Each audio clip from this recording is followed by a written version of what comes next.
குறைஞ்ச பட்ஜெட்டில் ஒரு இன்டர்நேஷ்னல் மூவியை ரிலீஸ் பண்ண ஒரு மூவி தான் மகா அவதார் நரசிம்மா. இந்த படத்தை பார்க்குறதுக்கு தேட்டருக்கு நிறைய பேர் வந்து போயிருக்காங்க. அவங்கெல்லாம் செப்பலில் வந்து வெளியே விட்டுட்டு ரொம்ப பக்தி அந்த படத்தை போயிட்டு பார்த்துருக்காங்கன்றதை நம்மளால் நிறைய நியூஸில் வந்து பார்க்க முடியுது. அந்த மாதிரி இந்த மகா அவதார் நரசிம்மா அப்படிங்கிறது யாருன்னு பார்த்தீங்கன்னா விஷ்ணுவோட ஒரு அவதாரம்.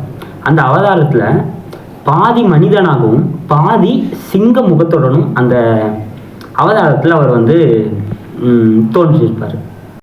இந்த அவதாரம் எதுக்குன்னா, ஹீரோ பற்றி பேசிட்டோம், யார்? மகா அவதார் நரசிம்மா. வில்லன் சொல்லிட்டு யாராவது இருக்கணும்ல, அவங்க பேர் தான் ஹிரண்யகசிபு அப்படின்னு சொல்லிட்டு. அவர் வந்து ரொம்ப சக்தி வாய்ந்தவர். அதுக்கப்புறம் பிரம்மர்கிட்ட வந்து ஒரு வரம் வந்து ஒன்று வாங்கியிருக்காரு. என்ன வரம்னா, அவருக்கு வீட்டுக்கு உள்ளேயும் சாவு வரக்கூடாது, வீட்டுக்கு வெளியிலையும் சாவு வரக்கூடாது, ஆயுதத்தாலும் சாவு வரக்கூடாது, பகல்லையும் சாவு வரக்கூடாது, இரவுலையும் சாவு வரக்கூடாது. அந்த மாதிரி ஒரு வரத்தை வந்து அவர் வந்து வாங்கியிருக்காரு.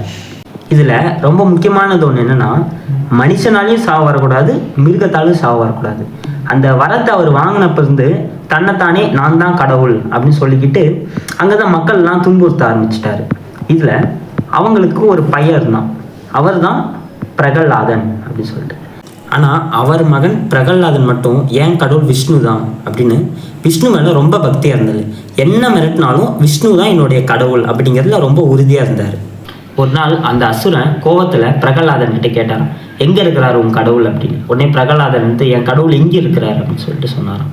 உடனே அந்த அசுரன் வந்துட்டு இந்த தூணில் உன்னுடைய கடவுள் இருக்காரா அப்படின்னு சொல்லிட்டு கேட்டாராம். உடனே அவர் வந்து சிரிச்சுக்கிட்டே இருக்காரே அப்படின்னு சொன்ன உடனே அந்த தூணை பொழந்துக்கிட்டு மனுஷனும் அல்ல மிருகமும் அல்ல, அதாவது ஒரு அற்புதமான ஒரு உருவம். யாருன்னா நரசிம்மர் வந்து மனுஷ உடலும் அல்ல, மிருக உடலும் அல்ல.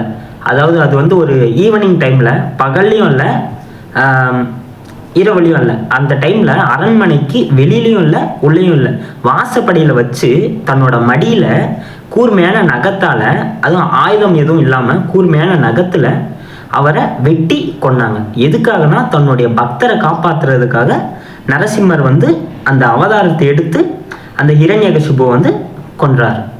அப்படி பிரம்மரோட வரத்தை மீறாம பக்தரை காப்பாற்றி அதர்மத்தை அழித்தார். யாருன்னா மகா அவதார் நரசிம்மன்.